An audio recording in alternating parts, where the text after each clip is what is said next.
샬롬. 오늘 2월 둘째 주일입니다. 우리 지난 한 주간 여러분들 하나님과 함께 하시면서 하루하루를 기쁨과 그리고 평안을 안고 사셨는지요?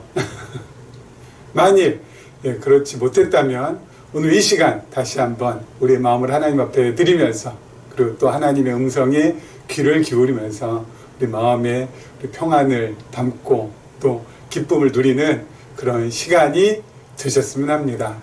계속해서 우리 요한복음 말씀 살펴보고 있는데요. 요한복음 말씀 알면 알수록 또 깨달아가면 깨달아갈수록 참으로 놀라운 말씀입니다. 요한복음 우리 지금 우리 9장을 우리 하고 있는데요. 여러분, 우리 요한복음 1장은 서론이고요. 2장에는 가나의 혼인잔치에 대해서 우리가 한번 살펴봤고, 3장에서는 우리 니고데모가 나왔었죠. 그리고 4장에서는 사마리아 여인이 나왔었습니다. 그렇죠? 사마리아 여인이 나왔었고요. 그리고 요한복음 5장에서는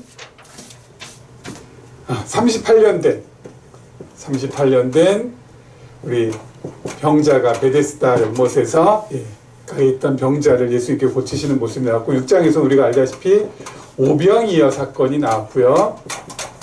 그리고 7장에서는 초막절이 나왔고, 우리 8장에서 우리 가늠한 현장에서 붙잡혀온 가늠한 여인이 나왔고, 그리고 9장에서는 우리 지금 날 때부터 눈먼 우리 매기인이 나왔습니다. 그래서 여러분, 요한복음을 아무 생각 없이 그냥 쭉 보면은 가나의 혼인잔치에서 예수님께서 물로 포도주 만드셨고, 니고데모와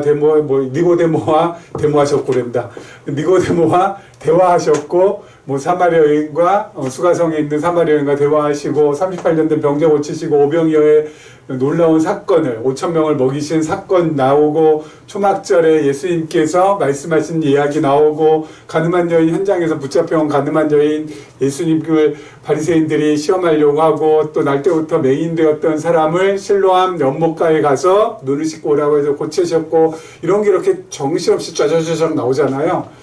그래서 마치 요한복음이 그냥 이렇게 한 장 한 장씩 달락달락 그냥 끊어져 있는 것처럼 보입니다. 한 장 끝나고 그 다음 장 나오고 그 다음 장. 그래서 하나하나씩 한 장면으로만 되어 있는 것을 이렇게 그냥 얼기설기 묶어놓은 것으로 우리가 이해하기가 참 쉽습니다. 그렇죠? 요한복음을 갖다가 그냥 얼핏 보면은 이렇게 아무런 생각 없이 보면은, 맥락 없이 보면 그렇죠. 그런데 우리가 말씀드린 것처럼 어때요? 요한복음은 치밀한 논리, 치밀한 구조, 그리고 치밀한 흐름으로 되어 있다는 것입니다. 이렇게 정신없이 한 장면, 각 장면이 나누어진 것처럼 우리가 보여도 이것은 뭐라고요? 하나의 흐름으로 이어져 있었다는 것이죠. 바로 무엇입니까? 우리가 알다시피 요한복음 1장부터 11장까지는 하늘 아버지께로 오신 예수, 그렇죠? 하늘 아버지께로부터 오신 예수. 그러면 그 예수가 어떻게 오셨느냐라는 거죠. 1장부터 5장까지는 바로 뭐라고 했습니까? 1장부터 5장까지는 구속주로 오신 예수. 그렇죠? 그리고 6장부터 우리가 이제 11장까지 갈 텐데, 11장까지는 바로 뭐라고요? 생명과 빛으로 오신 예수.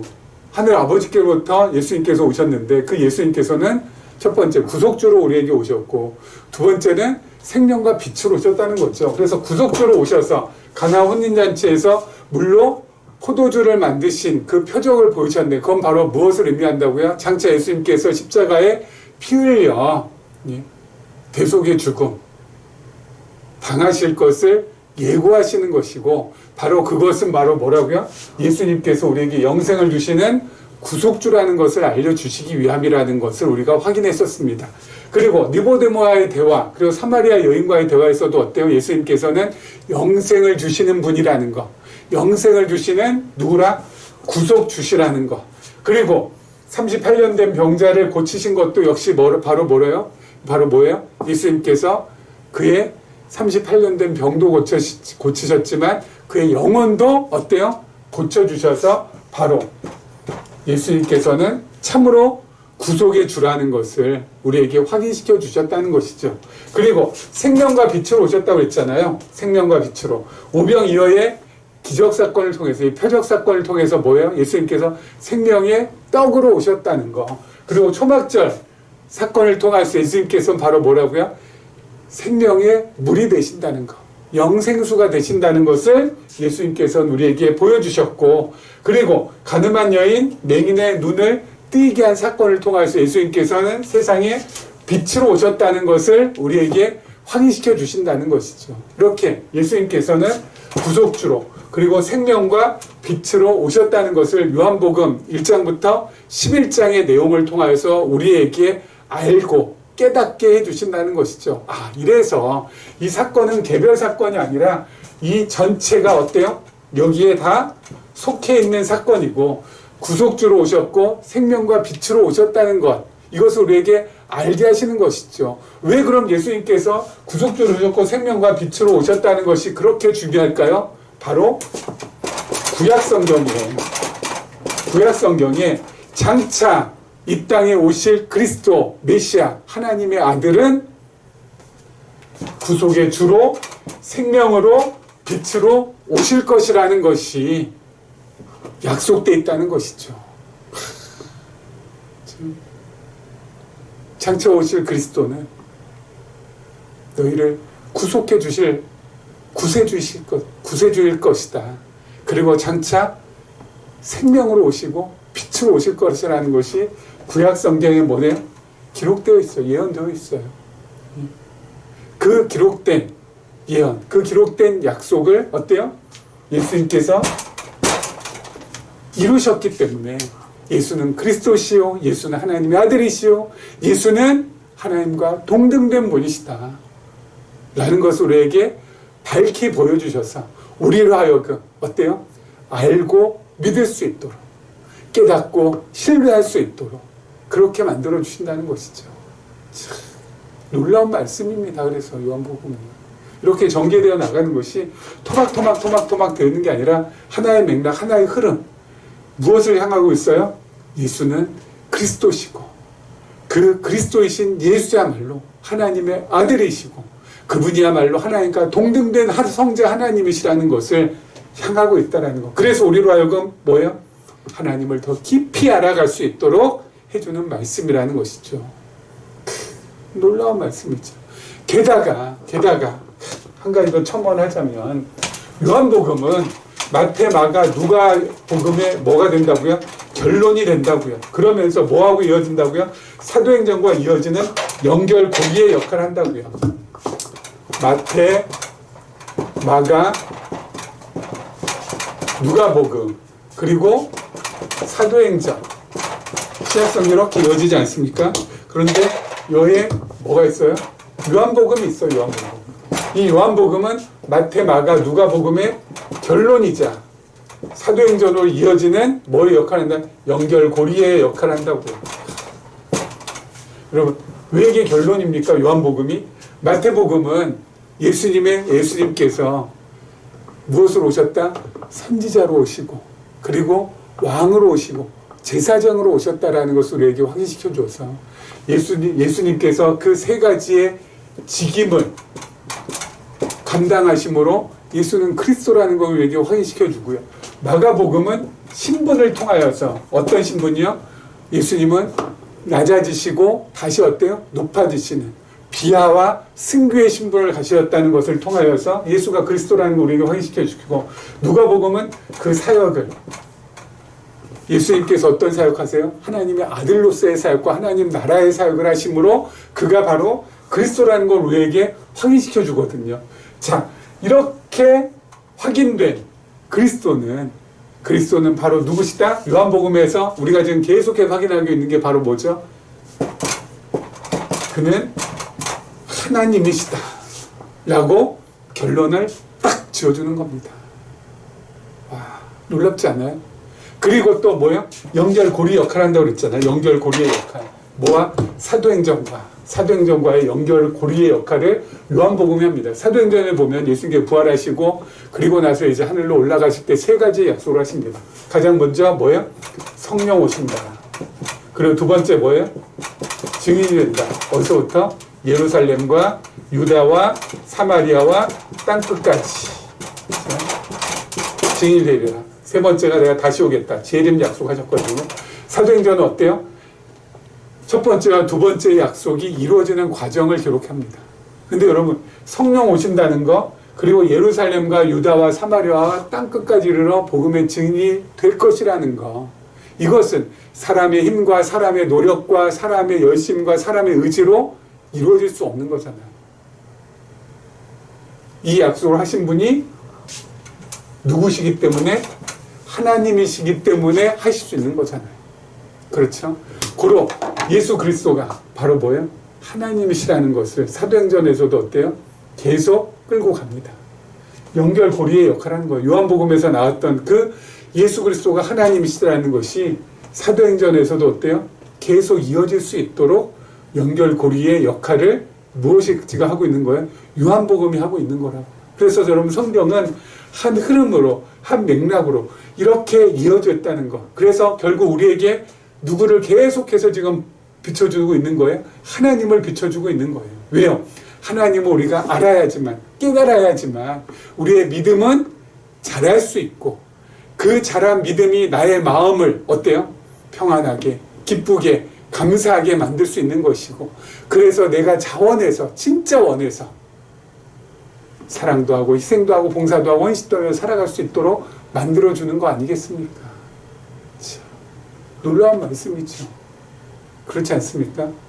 이렇게 성경은 하늘은 한 맥락으로 흘러가고 있다는 거. 그런데 여러분, 이게 2000년 만에 지금 처음 밝혀졌다는 것이 이게 더 놀라운 겁니다. 지금까지 여러분, 신학자들은요, 다 어때요? 토막토막 전부 다 내서 연구합니다. 신약신학을 연구하시는 분들이 어떻게 성경을 토막토막 내냐면요, 마태, 마가, 누가복음은 공관복음에서 공관복음 신학이라고 합니다. 공관복음 신학. 마태, 마가, 누가복음. 그리고 나오는 것은 요한신학이라고 해서 요한신학, 요한복음, 요한 1, 2, 3, 계시록까지 다룹니다. 그 다음에 누가신학이라고 해가지고 뭐예요? 사도행전하고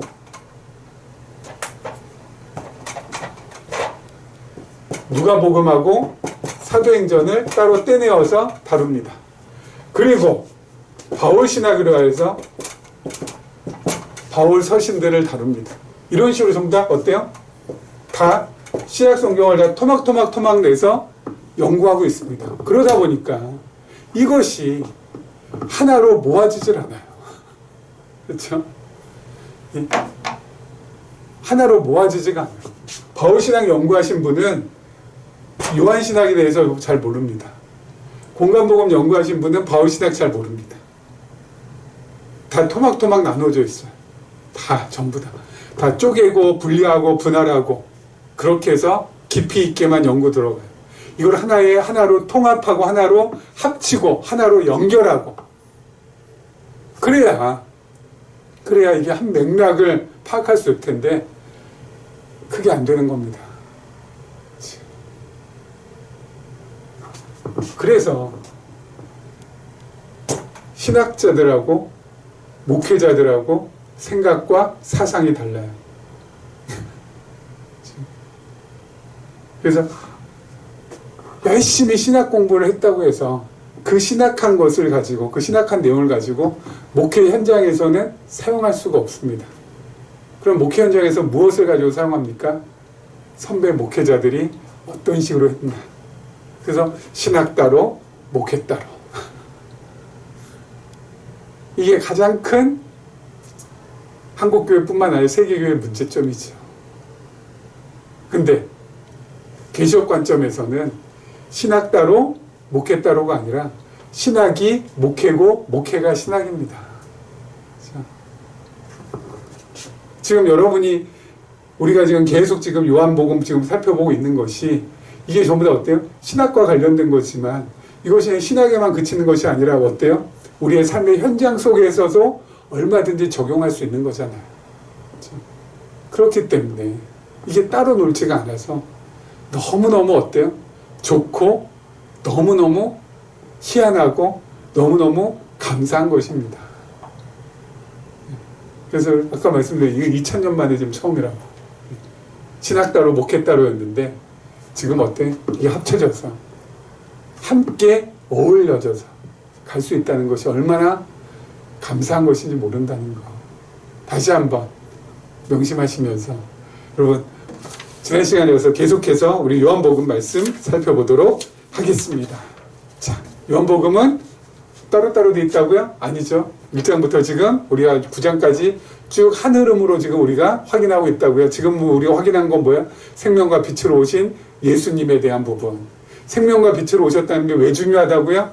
구약의 메시아는 그리스도는 생명으로 빛으로 이 땅에 오신다고 했는데 진짜 예수님께서 이 땅에 오셔서 무엇을 하고 계세요? 생명의 역할을 하고 계시고 빛의 역할을 하고 계시니까 그 예수가 바로 누구라? 그리스도라. 이게 우리가 지금 계속해서 확인하고 있는 거 아닙니까? 예수가 그리스도라면 우리 인생 전체를 걸 수 있고 내가 진짜 전적으로 신뢰할 수 있고 전폭적으로 믿을 수가 있는 것이죠.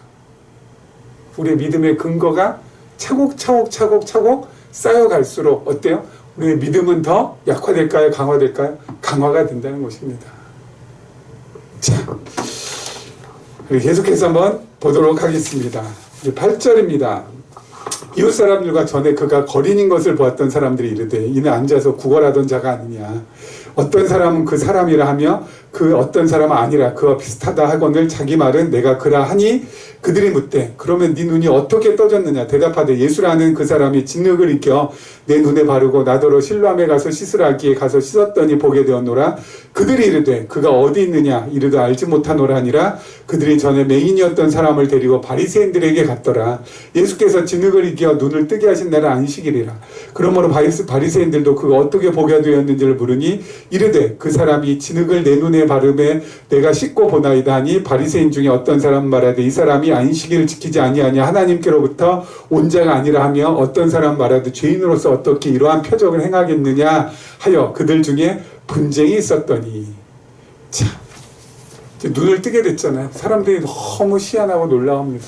그리고 이 사람을 바리새인들한테 데리고 갔더니 바리새인들이 어때요? 그에게 어떻게 언제 눈이 떠졌는지 꼬치꼬치 캐묻습니다. 소위 말해서 신문을 합니다. 신문합니다. 이 사람은 날 때부터 맹인이었어요. 날 때부터. 단 한 번도 이 세상을 바라본 적이 없습니다. 그래서 어때요?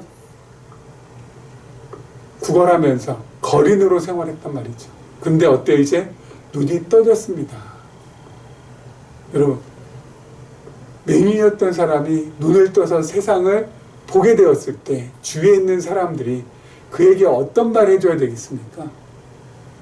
와, 놀랍다. 드디어 눈을 뜨게 됐구나. 축하한다. 진짜 잘 됐다. 와, 진짜 감사한 일이다.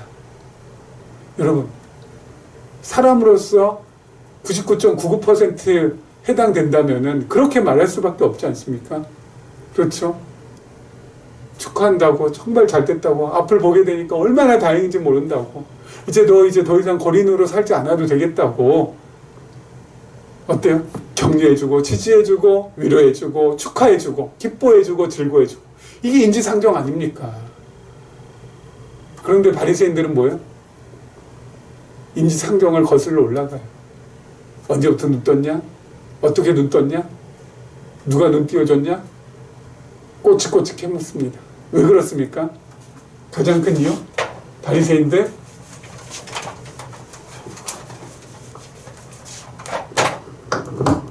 이놈의 율법주의. 그래서 이 지긋지긋한 이 율법주의. 이 율법주의에 매여 있기 때문에 그렇다고요.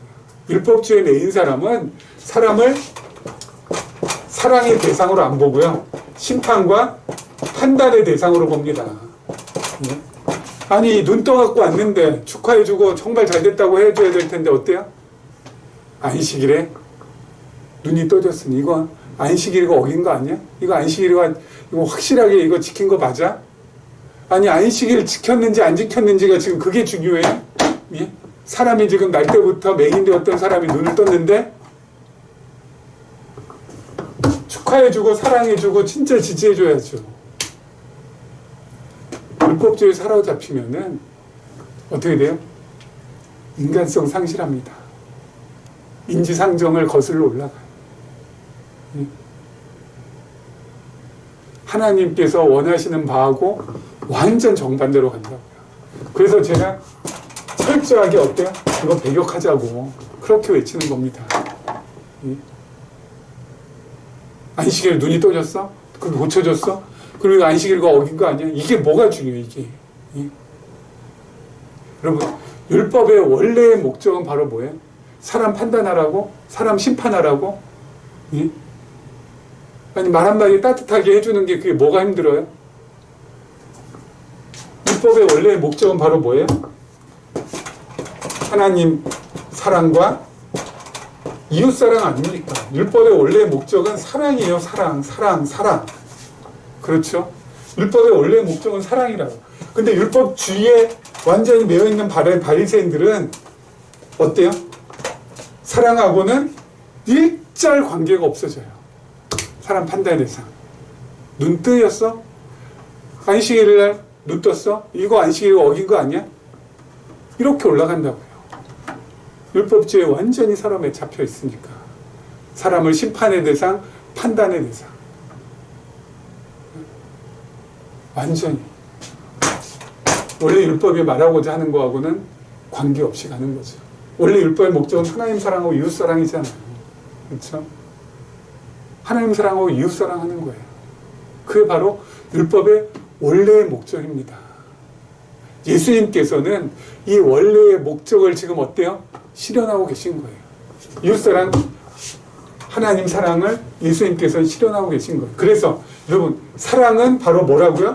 율법의 완성.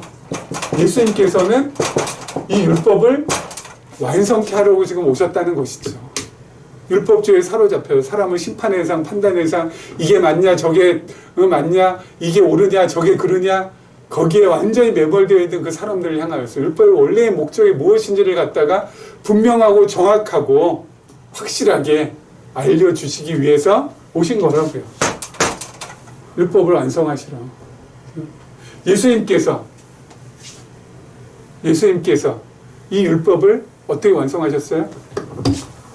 이웃 사랑하심으로, 하나님 사랑하심으로 완벽하게 완성하셨어요. 그렇죠? 예수님은 이렇게 완벽하게 완성을 날 때부터 맹인되었던 사람 어때요? 고쳐주셨잖아요. 이웃 사랑 완벽하셨죠? 하나님 사랑 어떻게 하셨어요? 안식일은 왜 있는 겁니까? 안식일은 바쁜 나날들, 그렇죠? 평일들 다 보내고 하루 한 번 이렇게 쉬면서 하나님께 영광 돌리고 하나님 기억하고 하나님께 찬송하고 하나님께 감사라고 하잖아요. 예수님께서 하나님께 영광 돌리잖아요. 이 사람 고쳐줌으로. 그래서 예수님은 이웃사랑과 하나님 사랑이란 율법의 원래의 목적에 100% 부합하셔서 율법을 지금 완성을 시키신 거라고요. 우리는 예수님은 죄인이 아니시기 때문에 십자가 갈 필요가 없잖아요. 그렇죠? 예수님은 죄가 없으시니까 예수님은 그냥 그 자체가 뭐예요? 사랑이세요. 그래서 예수님은 그냥 행하시면은 율법의 완성이 되지만 우리는 어떻게 해야 된다고요? 반드시 무엇을 거쳐서요? 십자가를 거쳐서. 그렇죠? 십자가를 거쳐서. 십자가를 거쳐야 되고 예수님은 십자가 거칠 필요가 없죠. 예수님 죄인 아니시니까. 근데 우리는 죄이니까 늘 어때요? 십자가를 거쳐야만 우리 안에 뭐가 담겨져요? 하나님의 사랑, 십자가의 은혜, 그리스도의 은혜가 우리 안에 담겨져요. 우리는 그 은혜, 그 사랑을 가지고 나갈 때라야 이웃을 사랑할 수 있고 하나님을 사랑하게 되는 겁니다. 예수님은 십자가를 거치지 않으셔도 되지만은 우리는 어때요? 십자가를 반드시 거쳐야 돼요. 그래서 늘 율법을 통해서 뭐야? 내가 죄인임을 깨닫고 죄인임을 깨달았으면 십자가에 가서 주여 제가 또 왔습니다. 부족한 제가 왔습니다. 십자가의 은혜가 하나님의 사랑이 목마른 접니다. 긍휼히 여겨주시고 불쌍히 여겨주셔서 그 사랑과 그 은혜를 경험하고 체험하고 그렇게 해서 어때요? 그 은혜와 경험이 내 안에 쌓이게 되면은 그 사랑과 은혜로 나아가는 겁니다. 누굴 향하여서? 이웃을 향하여서, 하나님을 향하여서. 그때라야 요만큼씩 사랑할 수 있으니까. 그래서 우리도 뭐예요? 율법을 완성하며 살아가는 겁니다. 그렇죠? 예수님께서 안식일에 맹인 고쳐주셨어. 하나님 사랑, 이웃 사랑 하셔서 율법을 완벽하게, 완전하게 완성하셨어요. 우리도 그러는 거죠.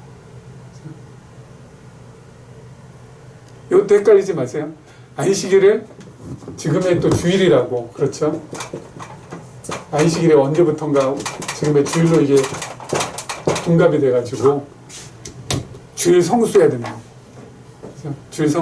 주일 거룩하게 지키는 거 뭐냐? 예배 반드시 드리고, 과거에는 주일날 뭐 사먹지도 못하게 하고 막 그랬거든요.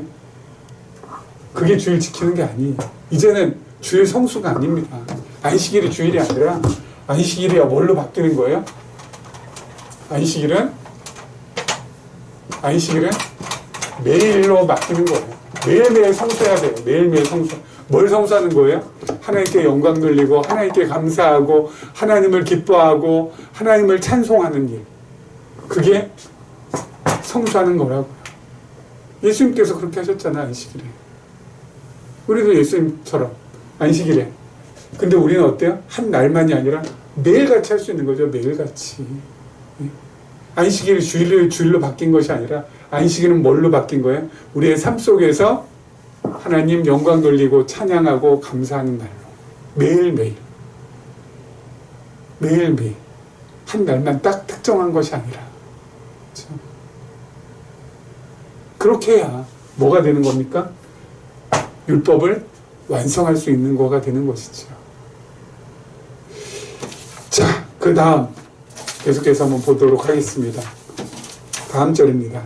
17절입니다. 이에 맹인되었던 자에게 다시 묻되 그 사람이 내 눈을 뜨게 하였으니 너는 그를 어떠한 사람이라 하느냐 대답하되 선지자니이다 하니 유대인들이 그가 맹인으로 있다가 보게 된 것을 믿지 아니하고 그 부모를 불러 묻되 이는 너희 말에 맹인으로 났다 하는 너희 아들이냐? 그러면 지금 어떻게 해서 보느냐?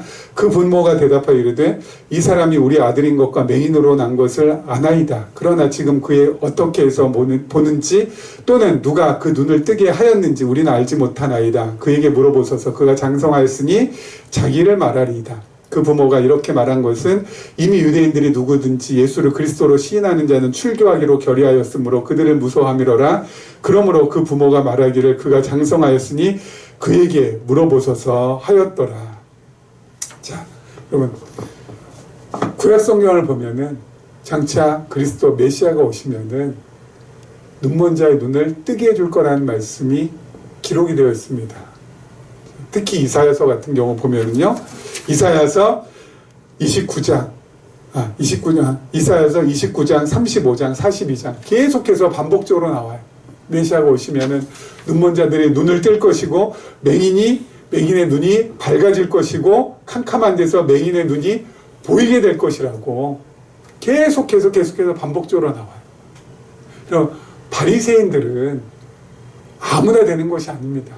어릴 때 공부 머리가 있어야 돼요. 공부 머리가 있어야 돼요. 그래서 암기력이 출중하고 사고력이 발달되어 있고 그리고 논리력이 있는 그러한 아이들이 어릴 때부터 집중 교육을 받는 거예요. 그래서 여러분 구약 성경을 갖다가 통달할 수 있는 사람들이 바로 바리새인들입니다. 그 당시로 얘기하면은. 그렇죠? 그래서 자기 혼자 하는 것도 아니에요. 반드시 어때요? 그런 우수한 학생들은 최고의, 그 당시에 어때요? 성경학자, 랍비라고 하죠. 최고의 랍비에게 어때요? 도제 교육을 받습니다. 그래서 사도 바울 같은 경우에도 어때요? 누구의 문화에서 그 당시 최고의 스승인 가말리엘이라는 그 당시 최고의 석학 밑에서 도제 교육을 받았어요. 그래서 여러분, 이 바리새인들은 구약 성경에 대해서 그야말로 눈 뜨고 있을 때, 눈 감고 있을 때나 달달달달달달달달 다 지나가게 되어 있습니다. 바리새인들은. 근데 지금 바리새인들 앞에 어때요? 날때부터 눈먼 자, 맹인되었던 자가 눈이 지금 띄어져 가지고 지금 서 있어요. 바로 지금 면전에 있잖아요. 그러면 그들이 여태까지 어린 시절부터 배웠던 구약의 말씀들 가운데서 메시아가 오시면은 눈먼 자가 눈이 뜰 거라는 말씀이 왜 생각이 나지 않을까요? 예? 왜 떠오르지 않을까요? 이건 정말 있을 수 없는 일 아니에요? 구약 성경에 대해서 그렇게 통달한 사람들이 한두 사람도 아니고 여러 사람 있는데, 예? 메시아가 오면은, 그리스도가 오면은 맹인들의 눈이 밝아질 거라는 거. 예? 캄캄한 데에서 헤매이던 그들이 어때요? 밝게 세상을 볼 것이라는 말씀이 구약 성경에 계속 반복적으로 나오는데 왜 이것을 떠오르지? 이것이 왜 떠오르지 않느냐 이겁니다. 그렇죠? 인간의 상식, 인간의 생각으로는 이들 가운데서 어때요? 99%는 그 말씀이 떠올라야 돼요. 떠올라야 돼요. 예? 저처럼 띄엄띄엄 구약에 대해서 알고 있는 사람도 어때요? 메시아가 오시면 아 이런 일이 생길 것이라는 이 말씀은 알고 있잖아요. 저보다 훨씬 더 탁월하고 머리도 어때요? 두뇌도 출중한 이들인데 이게 떠오르지 않는다는 거죠. 있을 수 없는 겁니다. 이게 떠오르면 어떻게 돼요? 생각의 길이 지금 바리새인들한테는 두 갈래의 생각의 길이 있습니다. 그렇죠? 두 갈래의 길이 있어요. 떠오르면은 그리스도를 영접하고 떠오르지 않으면 그리스도를 핍박하게 된다고요. 그렇죠? 출교한다고 하잖아요. 예수를 그리스도로 신한 자는. 바리새인들은 99%가 어때요? 이쪽으로 가야 돼요. 그 말씀이 떠올라서 구약에 지금 예언되어 있는 이사야에도 계속해서 반복해서 나오는 이 말씀, 그리스도가 장차 오시면은 눈먼 자들이 눈이 뜰 거라는 거. 그리고 자기 지금 바로 면전에 눈먼 자가 지금 눈이 뜨여서 지금 바로 앞에 지금 나와 있잖아요. 그러면은 이쪽으로 갈 수밖에 없어요. 1% 정도 이쪽으로 가는 거죠. 떠오르지 않아서. 그런데 어때요? 바뀌었어요. 여기가 1%고 이쪽이 99%예요. 어떻게 이럴 수 있냐 이거죠. 예? 어떻게 이럴 수 있어? 바리새인들이 구약에 대해서 문외한이거나 무지하거나 무식하다면은 뭐 그럴 수도 있겠다 하는데 이들은 통달한 사람들이에요. 통달한 사람들. 그런데 어쩌면 떠오르지가 않아서 이쪽으로 가냐 이거죠. 왜 그런 거예요? 하나님께서 막으셨기 때문에. 왜 막으셨어요? 왜 막으셨어요? 그래야 예수님께서 십자가에 달리시기 때문에. 그래야 그 십자가에 달리신 예수 그리스도를 통해서 저와 여러분들이 새 생명을 얻고 영생을 얻을 수 있으니까. 그것이 바로 하나님의 사랑이기 때문에. 놀랍지 않습니까? 정말 놀랍지 않아요? 그래서 99%는 떠올라서 이쪽으로 가야 되는데 이걸 막으시고 이쪽으로 가게 하셨다는 것이죠. 그것이 우리를 향한 하나님의 사랑입니다. 그 사랑을 매일매일 확인하시면서 살아가셨으면 합니다. 이런 은혜, 이런 깊은 사랑 마음에 새길 때 우리의 마음 훨씬 지금보다는 따뜻해지고 더 사랑스러워져서 사랑으로 이 땅 위의 삶을 살게 될 것입니다. 이런 은혜가 우리 모두에게 함께하기를 주님의 이름으로 축원합니다.